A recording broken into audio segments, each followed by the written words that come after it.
yeah. Beyond the vows, where the truth gets real. Faith and love, yeah, that's the deal. WC and Maria, bringing that glow. Tuesday nights is the show you gotta know. Love ain't a moment, it's a movement we found. Beyond the vows, where the real talk sounds. From single to married, decades deep. Together we rise, where the promise is key.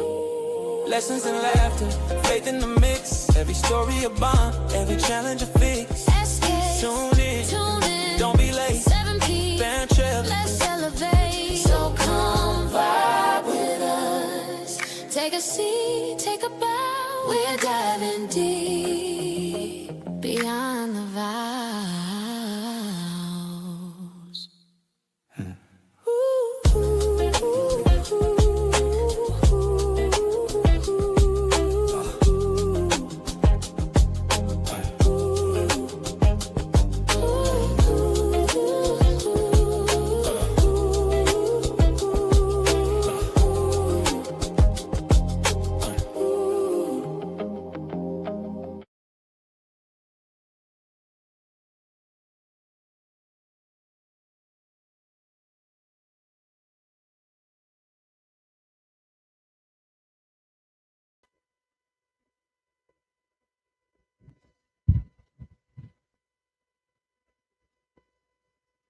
See, you said the last show I talked too much. So I wanted to start. I don't even like you right now, okay? Oh, my goodness. Welcome, everyone. How are you today? Oh, you? Can I talk now? No.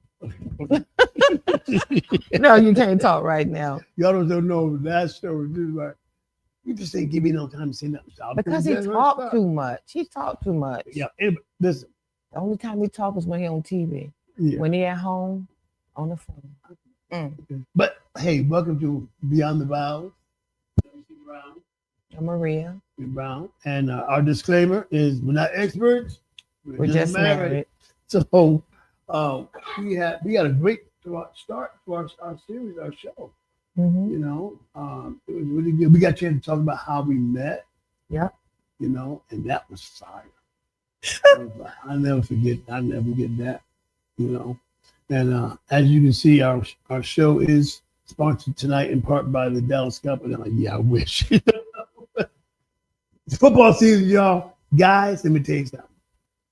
Never mind, because you know, but we gotta do like football. We got football. You know, we'll talk.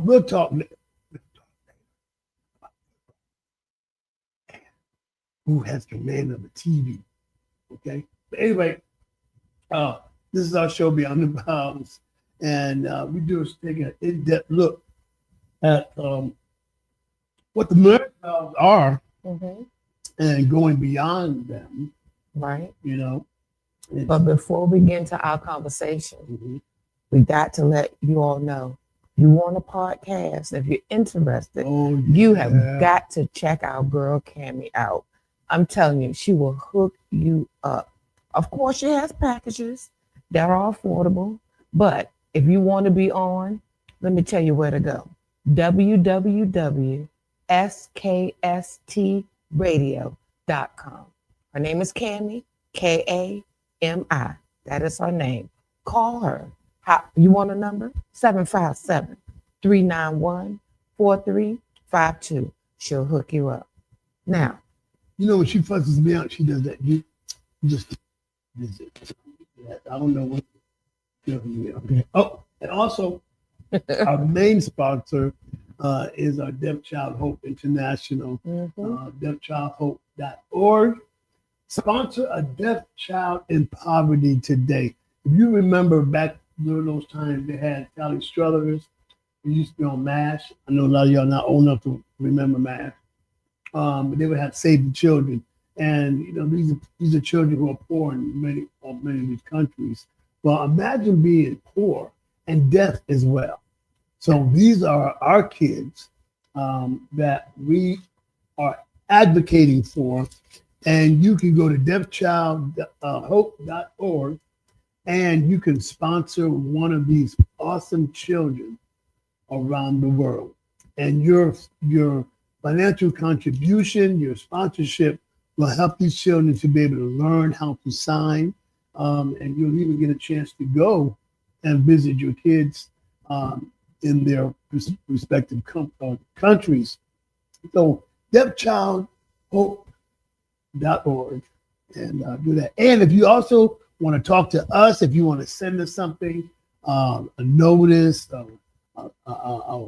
request or a question, hit us up at beyondthevows.skstv@gmail.com. That's beyondthevows.skstv@gmail.com. So, babe, you know, we talked about dissecting the vow, you know, and we had just gotten into the for better or for worse. Okay. And I don't know if people, when they do get married, do they really realize or start to think about what is better, what is worse, and that I need to stay for both applications of that vow, you know? So the better, you know, that's the given, you know? Things are always good, this, that, and the other, you know? And it seems that we always really focus on the worst, because those are the things that try our marriage, try our, you know, love for each other to go through stuff that's worth it. Well, we got to go back to the word marriage, and marriage is a covenant. It's a covenant between two people who really love each other. And you know, when you get married, you make a promise in front of God. I mean, in front of the family and God, of course. And you promise that you would stick together through thick and through thin. But that doesn't give us an excuse not to be better. It doesn't give us an excuse not to bring out the worst in us. You know what I'm saying? So when we come together, or when we're together, it's like two peas in a pod. We're making something. We're building something. So that's what it should be. It shouldn't be, well, I'm going to get together with you, but I'm going to be the worst me I could be. No, I'm going to get together with you. We're going to do this together. We're going to build this kingdom. I always say kingdom, because when I think of a marriage, I think of a king, I think of a queen building their kingdom and having little princes and princesses, you know, to help with the kingdom, because it's our legacy. But in order for a legacy in the kingdom to function, the king and the queen got to be on one accord, for one thing. And then not only that, if we don't, if there is a time where it is worse, we have to come together in one accord, because we've made a covenant. Yeah, and that better doesn't always have to talk about when stuff is good. When things are worse or when they're really, really bad, that better period is like, that better could be a forgiving period. You know? It could be a healing period, you know, for better. We're getting better so we can be good, you know. So do we, you know, we need to be able to withstand and be patient during that better period, you know, getting better period. We've gone through the worst thing. Now we got to get over that, and things have got to get better. And that's the part that is very challenging. That can be challenging. How so? Well, I mean, just hearing from couples over the years where something bad happened, or you know, something terrible in the marriage, and you don't want to split up, but you're still hurting from something that's bad that happened. So what do you do? Do you help the other out? I mean, because the thing about it, when the worst come, y'all listen, when the worst come, it just seemed like it does something to your heart.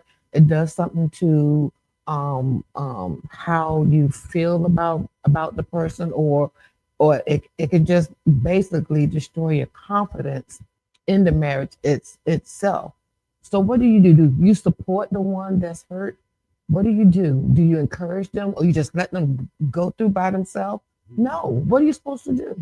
But I mean, it's a two-way process, because if the husband or the wife has wronged the other, then if they're coming back and saying, "Hey, listen, I messed up, forgive me," and then, we know ourselves. That forgiveness don't happen right away.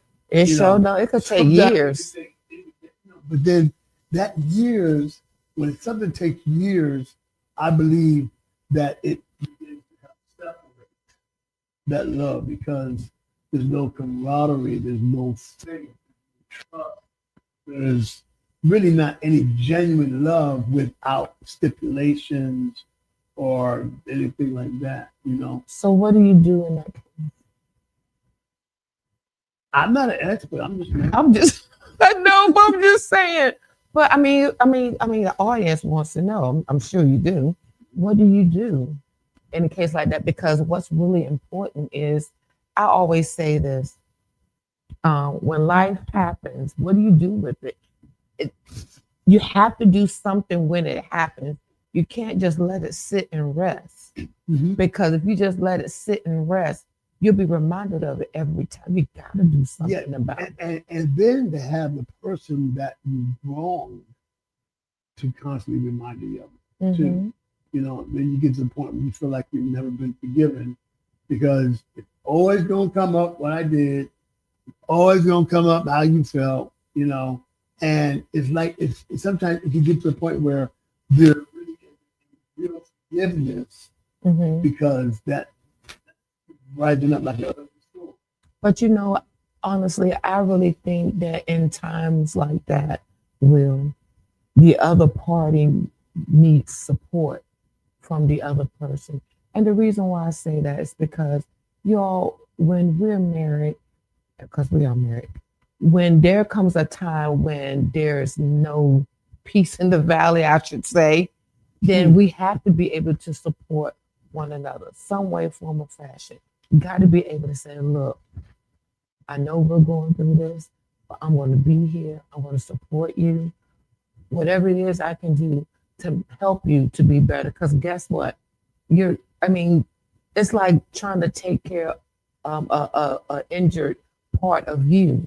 And when a part of you is injured, what do? You make sure the bleeding stops, right? You make sure that the wound is clean. You don't just let it sit there and dirt and sweat and tears and God knows it start getting pus and stuff and crusted up, and you just let it do that. No, you take care of it.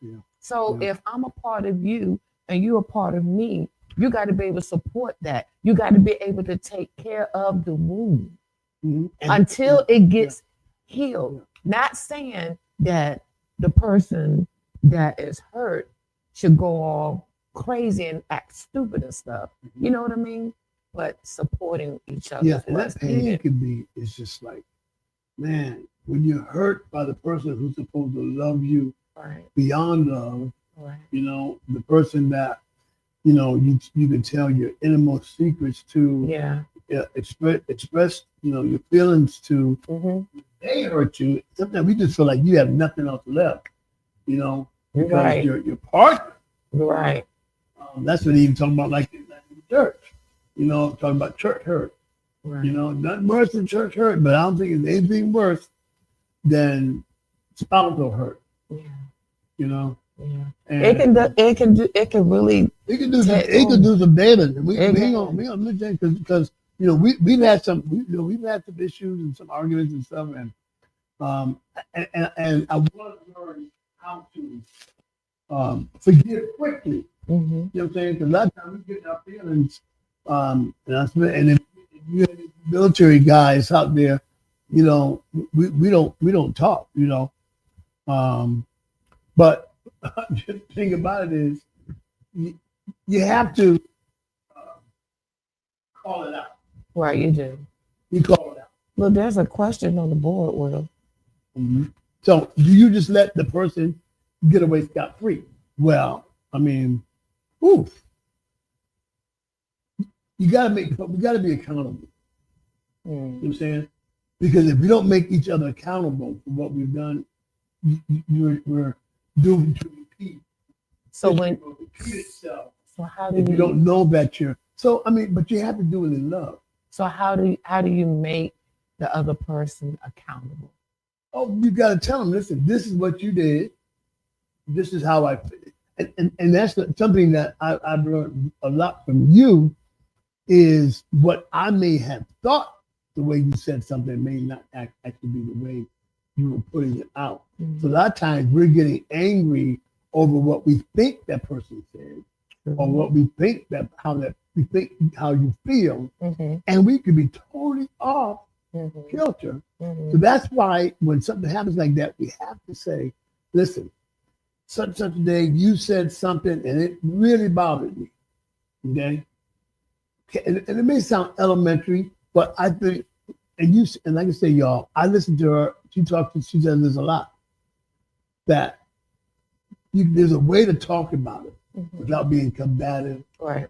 You know, I mean, like, when there's something that happened one time, and I just think it reminded me of something in the military. But I pointed out to you, mm-hmm. you know, because actually I was quiet, didn't say anything, and you kept there. What's wrong? I said nothing, and then you go back. Look, I know you. Something is wrong. Mm-hmm. Nothing. I'm good. Mm-hmm. You know, and then, but to not keep you in the dark. Mm-hmm. That's a terrible thing. It is. Yeah.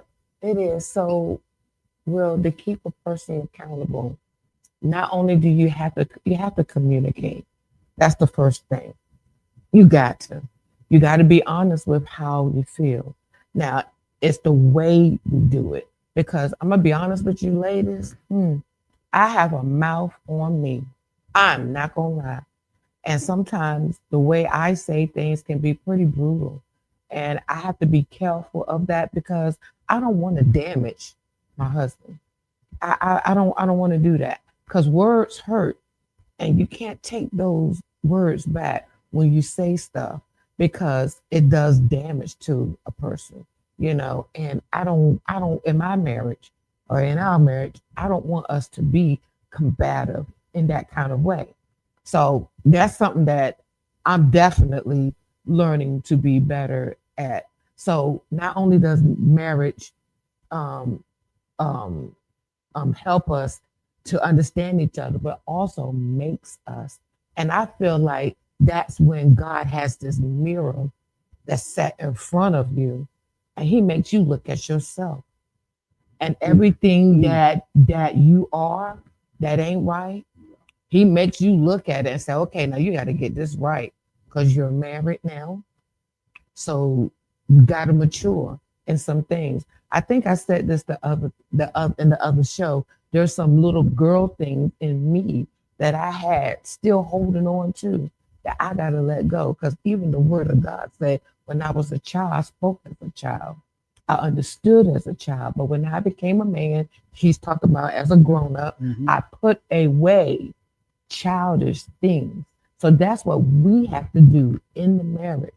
We have to grow up and get rid of some of those characteristics of children-like things that we still hold on to that we think is going to, help the marriage. And it's not. We got to grow up. We got to do the things that is right by this person, by him.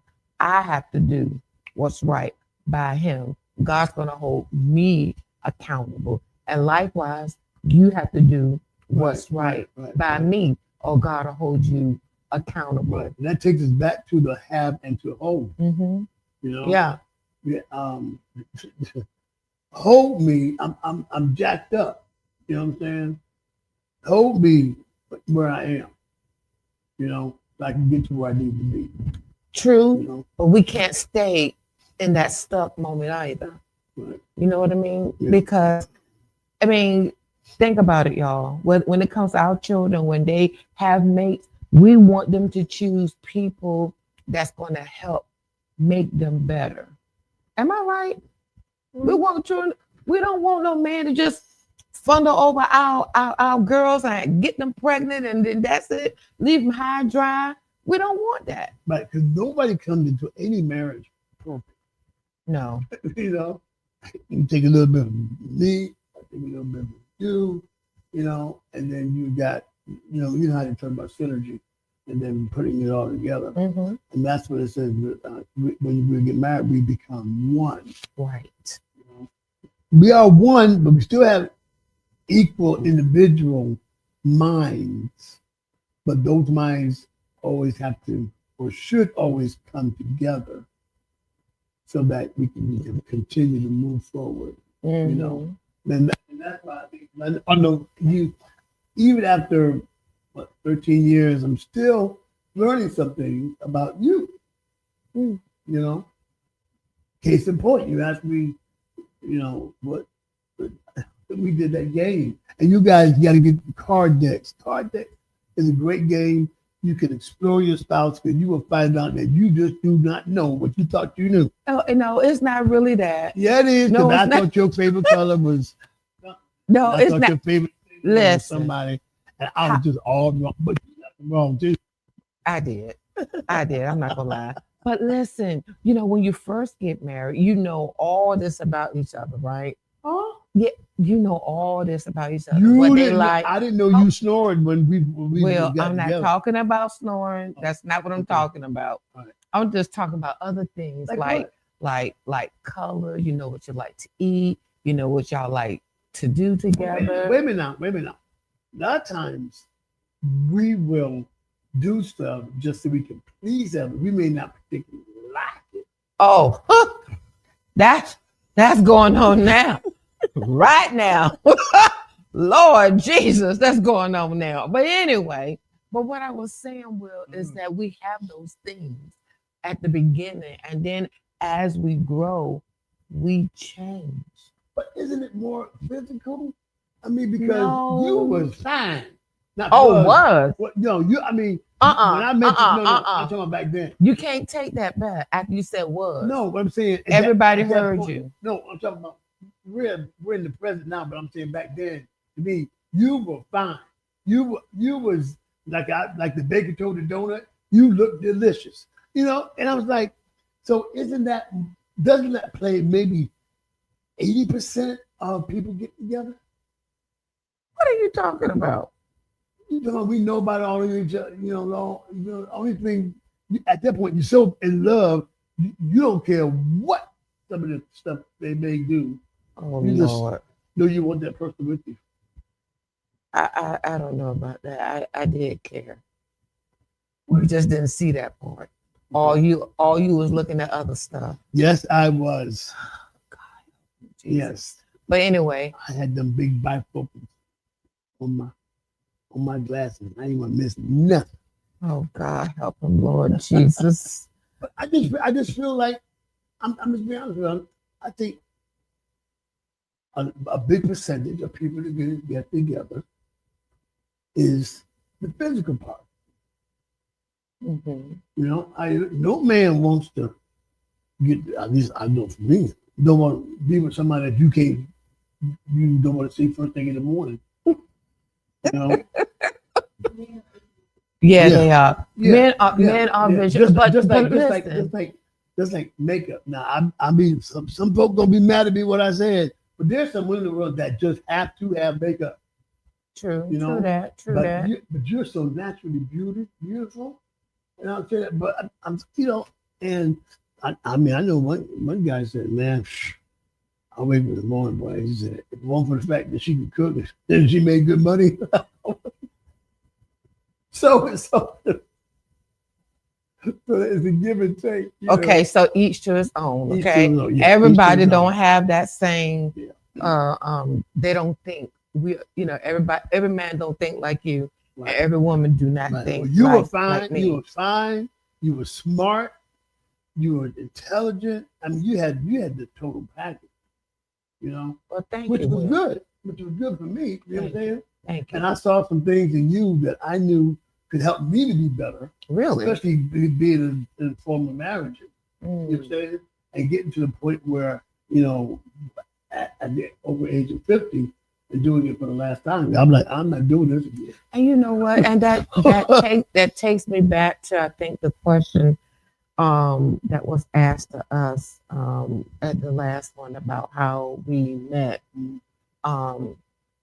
When I divorced the first time, I was in my 40s. And when you get, you know, in your 40s and trying to date, y'all, oh my God, it's just a nightmare. Oh my God, it was just terrible because I didn't know what was going on. I mean, I didn't know whether to go to the club or go home. It was just crazy. I mean, it was wild. I mean, I've never ever, I got tired. I was like, God, I can't hang out here like this, you know? So were you looking for a mate or just to be out because you've gone through a divorce? You know, I think when I was going through a divorce at that time, I really wanted to find somebody, but I did not know where it was going to start from. I had no idea. I mean, I went out with the girls because, you know, we always have a good time when I will go out with them, you know, whether it's to a dance or to a club at that time. But that's all that it was. And the guys that was with us, they were a part of some of my family. And they came to protect us from other guys. That was weird. But anyway, that's how that went. But that dating thing, y'all, it just wasn't for me. It just wasn't for me. I didn't like it at all. Wow. Well, all I can say is when it comes to, you know, helping each other with difficulties that have happened, is the person who has been the aggriever. Is that a word? I guess. They Google it.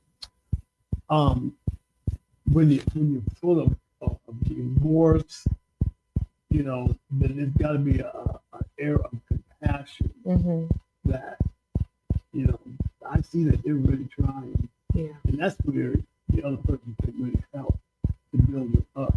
True. To know that, you know, hey, I know you made a mistake. You know you made a mistake. You know, and you're correcting it so that it won't happen again. Let's do that, move on. But one thing I know for myself, I want to learn how to forgive quickly. I think about misquoting in the scripture. Don't hurt me. But I think we should forgive quickly. You know what I'm saying? Because if anything was, and that's what touched me up, if anything was to happen during that period of unforgiveness, somebody getting an accident, somebody died, whatever. It's too late to say anything then. True. You know? Well, you know, it's on the person. I'm not saying that you can't forgive. I'm not saying that at all. But the thing about it that needs to be understood is it's going to take time for that person to heal, because maybe the hurt that caused the anguish, or it caused whatever it was, the situation that caused that person to be hurt, it could bother them so much that they don't know how to get over it. How much time do they get? As much time as they need. That's what I say, because if you have surgery, right, which you are going to have surgery, but I'm just saying, I don't tell you hurry up and get over it, you know, because it's going to take time for you to heal. And you're going to need to go through rehab and all that other stuff. In order to get you where you should be, you have to go through that process. You know what? On the other side of the break, let's talk about how to rehab when you've had a worse situation. That's good. That's good. Okay? We can do that. So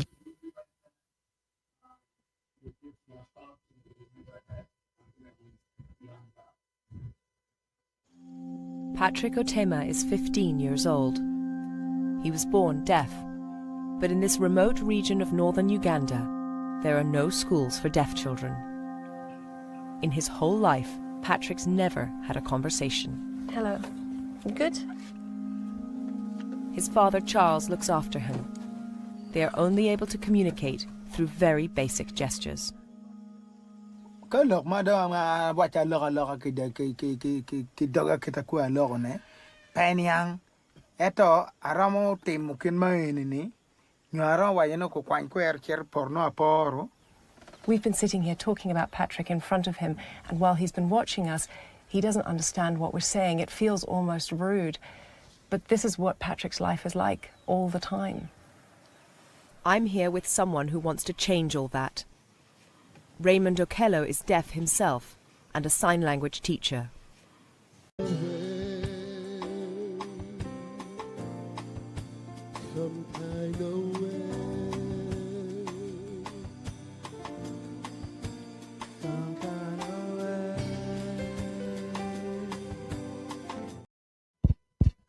So we were talking about before the break about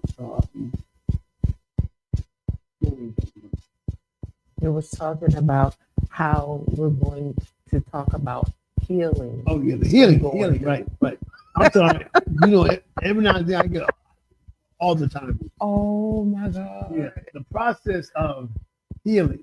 Mm. Yeah, what is the recovery? How do you? That's not even the word I was using. You was talking about rehab. Rehab, rehabilitation. Yeah, rehabilitation.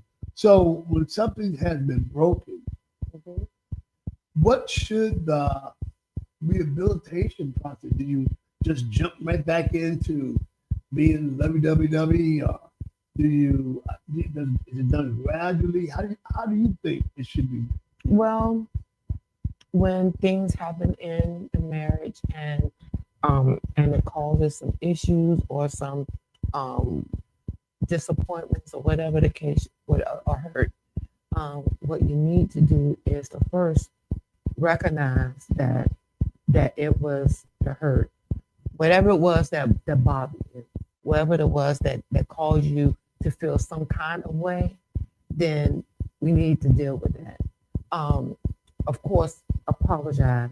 Once you apologize, you have to understand everybody goes through stuff differently. You may not go through stuff the way I do, and vice versa. I may not go through stuff the way you do. But if I have to have patience with the person that hurt me, you're gonna have to have patience with the person that hurt you. You know what I mean? So I gotta have patience. I gotta have patience to know, okay, I hurt you.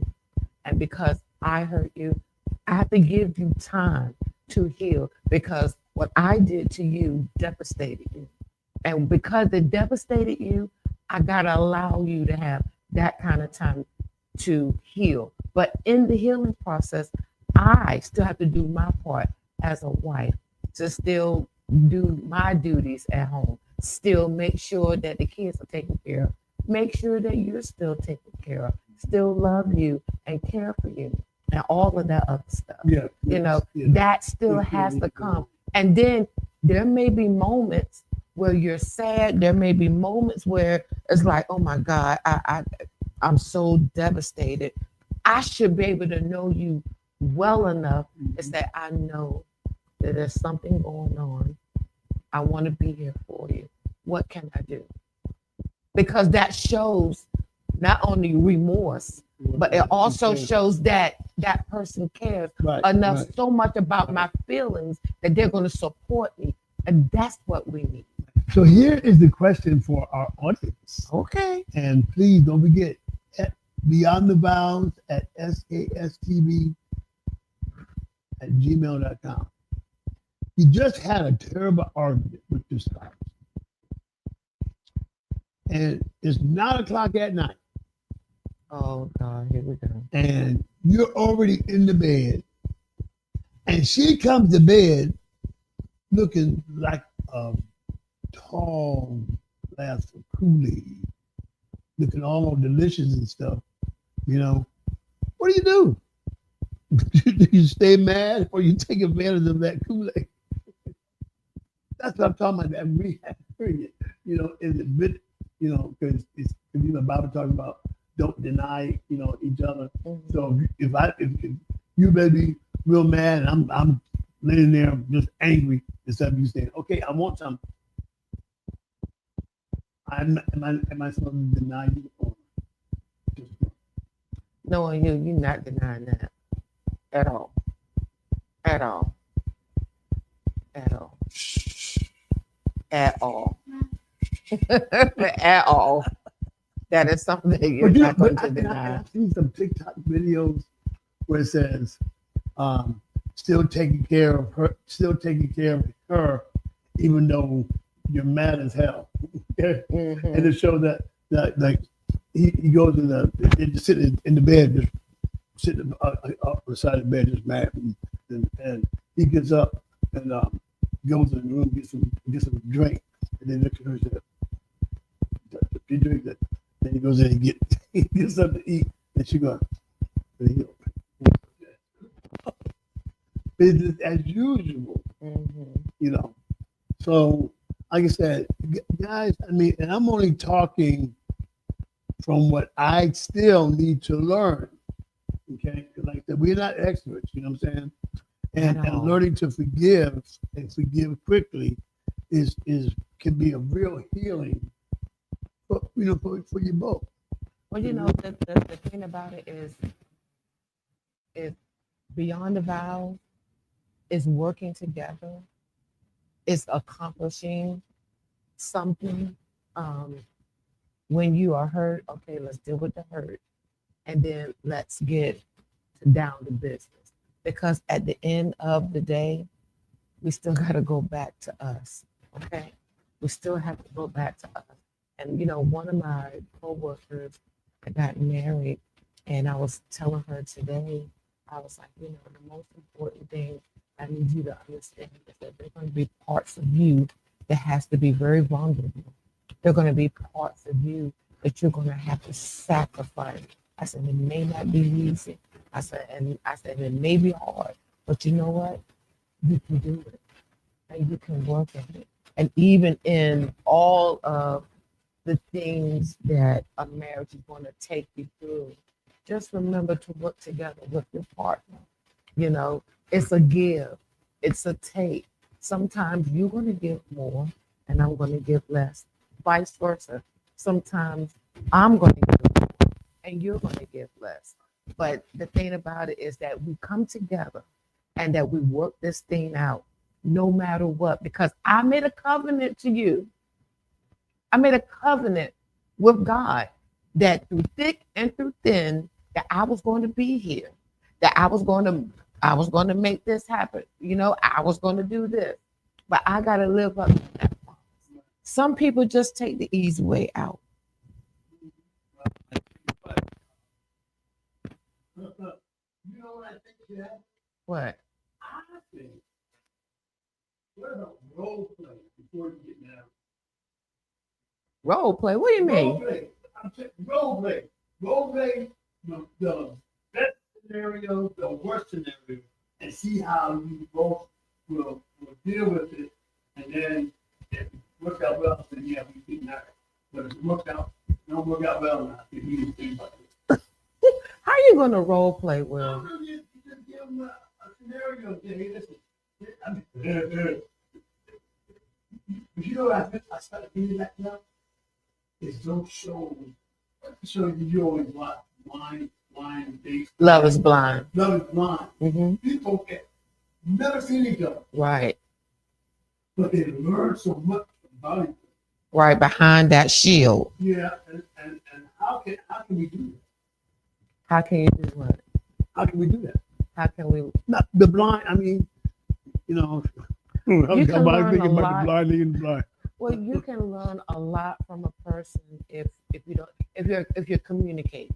That's the key. But okay, It's communication. How far? Okay, so a lot of times you just want to dive right into a relationship. Mm-hmm.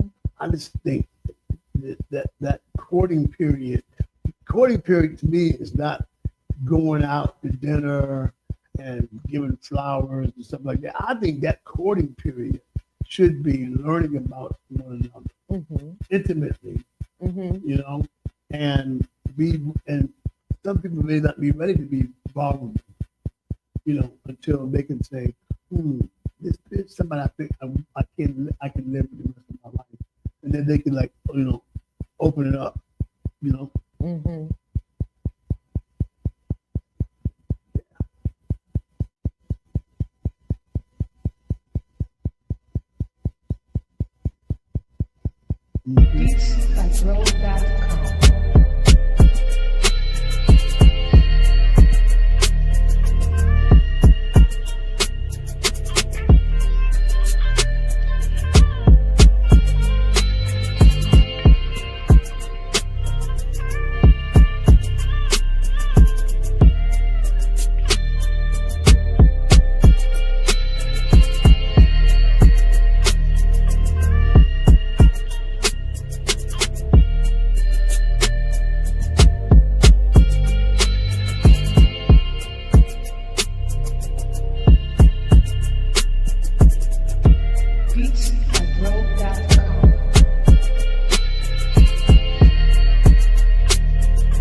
So look, now, so I just feel like, people, that courtship should really be a period of really learning one another. Right.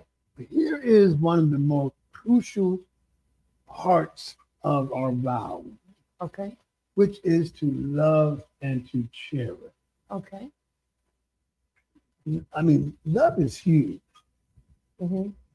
And love is not just one definition of my heart, Mm-hmm. It's do I love the difficult things about you?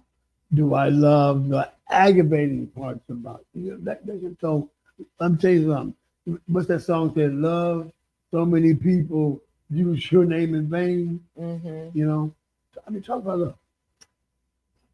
Love plays a big factor, of course, in marriage. Of course, I how do I want to say it?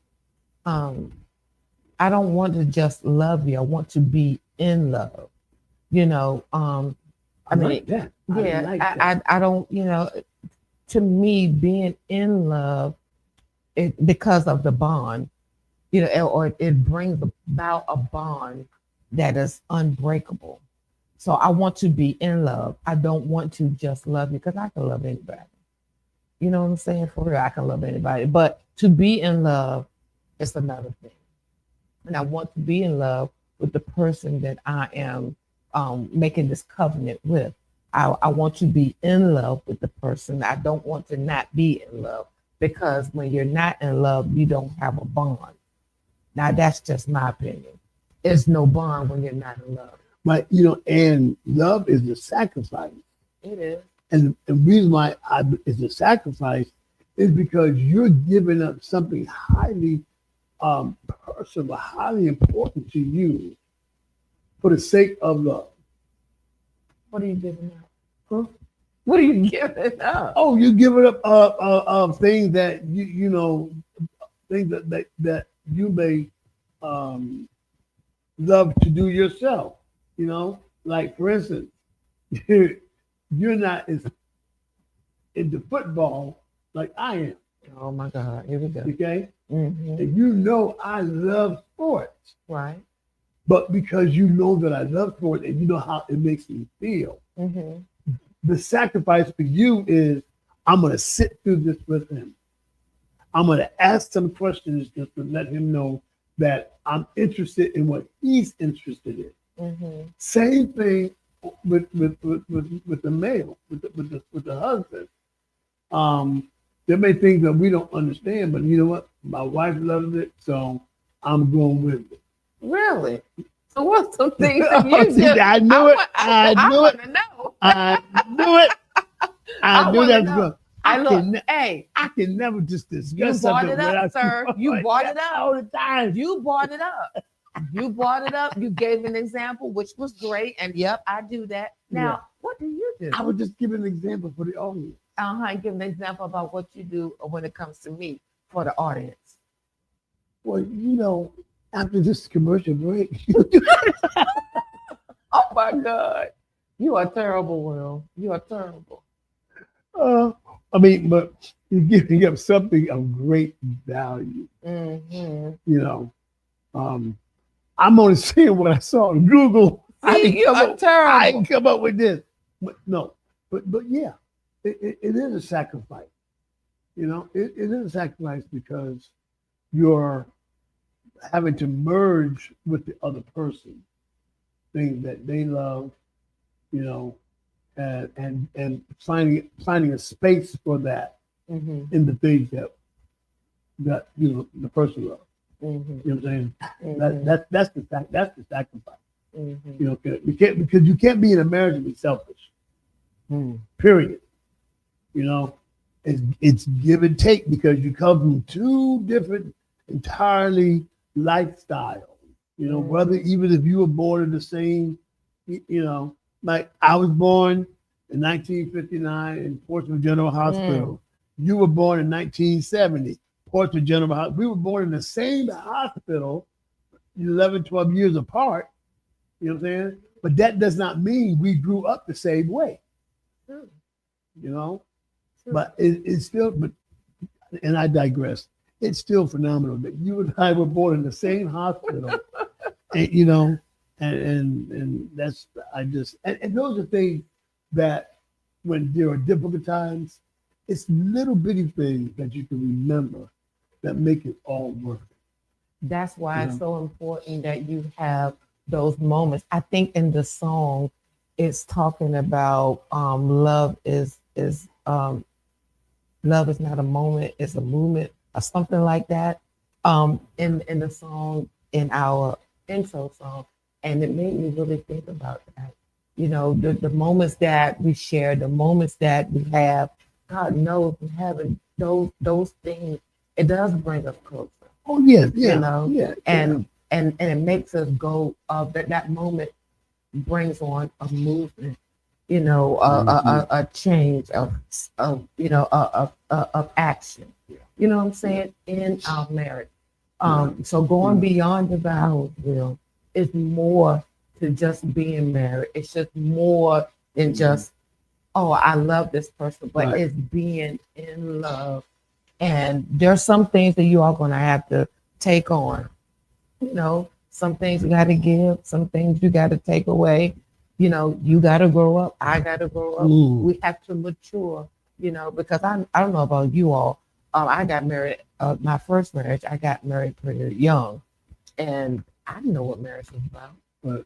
And I feel like now, here we are, many moons later, after going through the things that I've been through in my experiences, I'm getting to the point where now I'm really understanding what this marriage thing is all about and what God intended. Just like he said that he's forever married to the church. We are the church. Right. This is his temple. And so this temple I must take care of this temple. Like he's going to take care of me. Yeah. And it's just like, I help take care of you. Like you help take care of me. So that's how that works. It works hand in hand. Yeah. It's how many of you have ever been kind of envious of people like when like Valentine's Day, they got a little contest, who's been married the longest? And somebody say, well, we've been married 45 years, 50 years. And I would sit back and say, man, I would love to have that testimony, and there's some envy there, Really? Yeah, I would love to say I've been married to the same woman for however many, and that's the ideal, thing. But I think, and maybe people may differ with what I'm thinking, but those of us that have been through multiple marriages at some point get it right. And those trials, and they ain't really seen tribulation yet. Those trials help to make who they are, so that when you finally get that one, And you know, and for me, I never say to my exes, I never say, you know, I'm throwing their face, you know, this is the best thing I've ever had in my life. No, because I was the problem, Mm. you know. And man, let me tell you something. And if you've been in this situation, go back to your exes. Let them know that you were the problem and apologize. Make it right. You know what I'm saying? And I've made it right with every last one. So now I can just, you know what I'm saying? And they appreciated it too. You know what I'm saying? They appreciated that. Thank you so much for saying that. Because for so many years, I felt, I heard a song today, and I don't know if it was actually him or somebody using his voice, but it said that R. Kelly was his song and with him and Rihanna, the song that he did while he was in prison. And a lot of the lyrics have to do with the hurt that he caused other people, how that shadow covers them for so long because of his misdeeds and that kind of stuff, you know. But when you ask for forgiveness, man, you talking about something that is a relief, it's a weight off in you know. And that's the same thing about anything that's a better or for worse. When you can just release it, make them more accountable for what they said, but again, do it in love, you know. And I just believe everything we need to do, and I'm talking to myself, everything really should be done in love and not yelling. And I yell a lot, you know. Oh yeah, I know. But it's a learning. It's an ongoing learning process. And when you stop learning, you stop to exist. You stop existing when you stop learning. Keep learning. Keep trying to be better. You know, I'm serious. I'm you know, y'all know. You don't know what. I'm trying. I'm definitely. It's an ongoing process to try to get it right. But like you said, that commitment that we made to each other, you know. So regardless of what goes on, when I close my eyes for the last time, I'm still gonna be married to Marie Brown, and vice versa. You know. And I love you, Laura, but I'm not ready to meet you just yet. Well, you're so crazy. God help him. But you know, like I said, going beyond the vows it means to do the work. Yeah. Not just look at what was written, not just listen to what you recited in front of everybody. You know, after he said, "Now I pronounce you," that's when the work begins. Yes. You know, not the reception. No. Or the work when you say "I do" and "I does" and "we will," that's when the work starts, because you got to take those words not with a grain of salt. But you know what, Will? You have not only do you have to do that, but you got to set boundaries. You know, boundaries that we both can balance. You understand? That's in the marriage. You know, beyond the vows, we got to set those standards. You know, there are different things that we expect out of each other. Some things are obvious that we expect, and then some things you got to say, okay, now we got to cut it here because we don't want to be that way. Because the thing about it, just like I was saying earlier, there's some things about us. I still have that little girl on the inside that she got to stop. You know what I'm saying? I can't allow her to mess up what I have, and vice versa. You know, so we can't. That's why we have to set those boundaries and grow the heck up. You know, because really a lot of us adults, a reason why we really can't really stay together is because we're not really mature yet. Yeah. You know, and I'm gonna be honest with you, y'all. Some of us still have issues that we can't even rectify because we refuse to be peaceable. We refuse to have some form of dignity about us, and that should not be. Save or not save, you know, we got to be able to respect each other. You got to be able to honor each other. You got to be able to be loyal to one another. You got to be able to set those boundaries, y'all. so that we won't go crazy and go ballistic. Because this world is already doing enough already. A lot of people are going through a lot of stuff right now. The government has shut down. It's causing issues in families. They can't buy their food because they don't have food stamps anymore. There are some people that are less fortunate than others.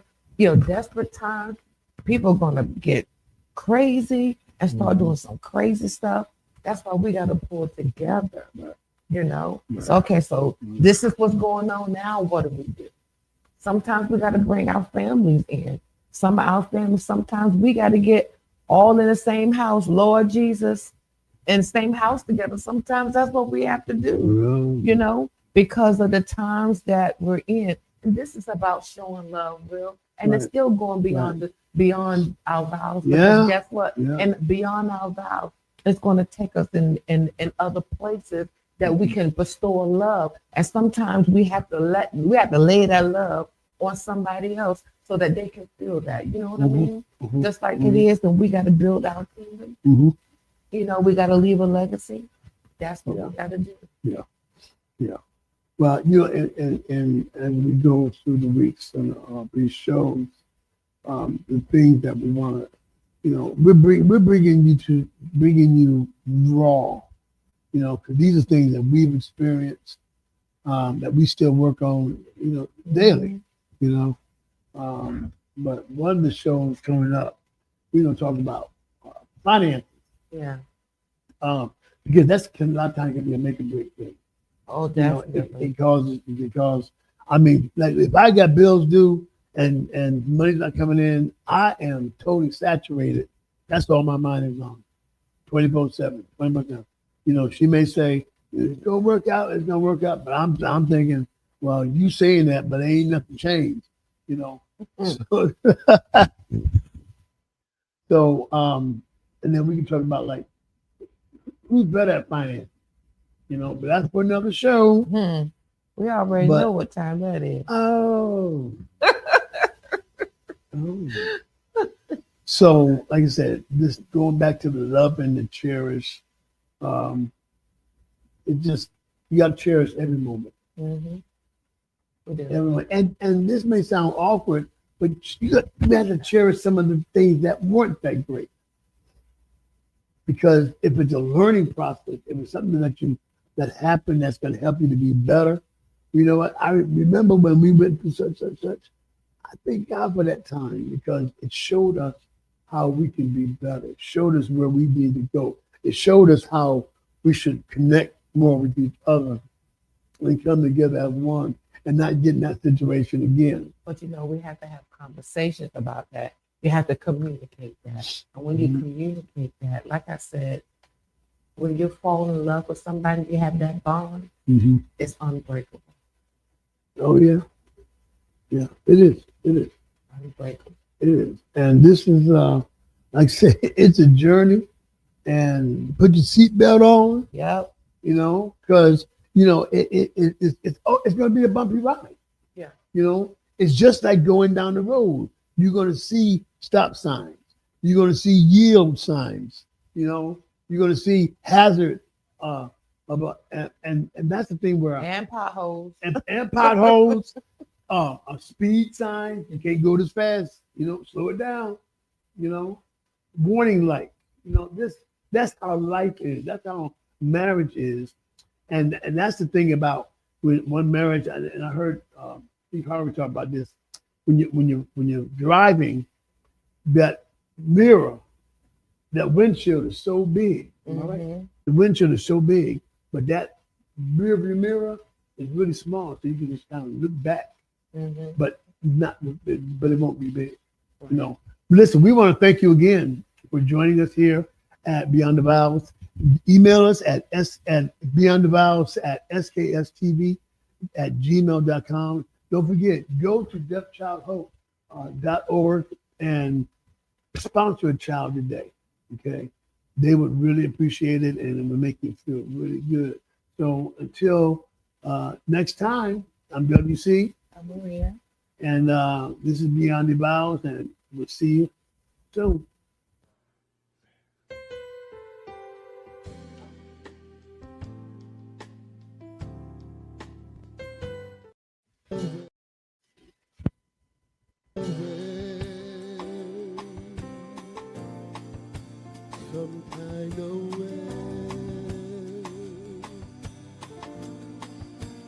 some kind of way. Some kind of way. Some kind of way. Some kind of way. You make me feel. You make me feel. Some kind of way. Some kind of way. Some kind of way. Yes, you do. Some kind of